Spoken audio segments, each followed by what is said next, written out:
attacks in Kabul at the airport, wounding / killing Marines and Afghan civilians. This is purely and squarely on the Biden administration. They said that they planned for every contingency. Yeah, right.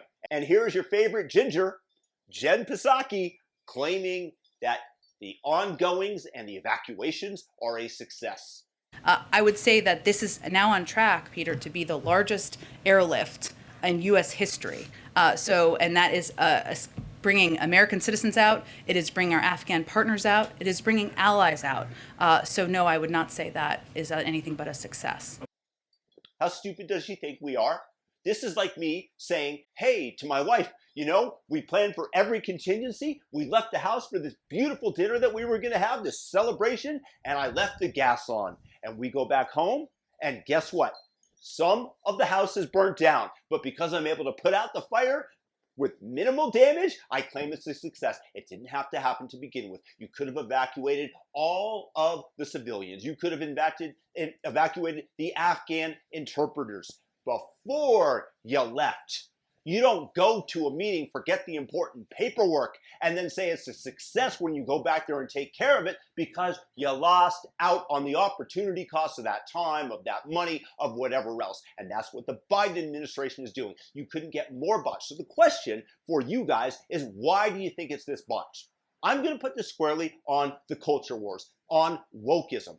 Now, we can argue about critical race theory, about reparations, about everything else, because according to the theory, we have run out of problems. Well, obviously that's not the case. When you take your eye off of the ball, other problems spring up. And this is what happens when we lose focus and argue about something that's totally insubstantial. It's like organizing your shoe closet as a fire alights in the kitchen and starts to burn down the house. And you still want us to focus on the shoe closet, which are the culture wars, critical race theory, all the other garbage that is being pushed by the left-hand side of the aisle. So bringing it back, this is the fault of the Biden administration and those who got him elected.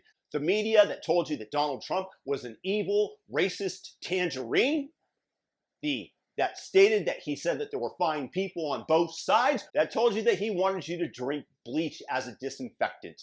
All of it complete bullshit, a maligning of the individual in order to get somebody else elected because they hated the man so deeply and vociferously that they made you hate him. So you should rethink your attention and your association that you have with the mainstream media. And Joe Biden, who should not be in office, who is absolutely incapable. And this is what happens when you concentrate and you put other things at the forefront, like critical race theory, which are immaterial to the governance of our nation, to getting along, and basically the antithesis of it, because it distracts from what is truly important, which should have been getting Americans out of Afghanistan ahead of it, if you are going to withdraw, and even reconsidering whether or not you can't maintain a skeleton force there of 2,500, 3,000 men to keep the Taliban at bay, because you have to look going forward into the future, the fact that you are going to have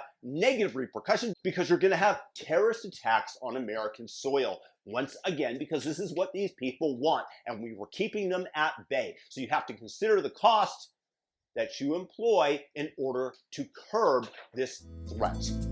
Peace and blessing. New. Subscribe to the channel, hit the all notification bell, thumb up the video. Have a great day. Peace.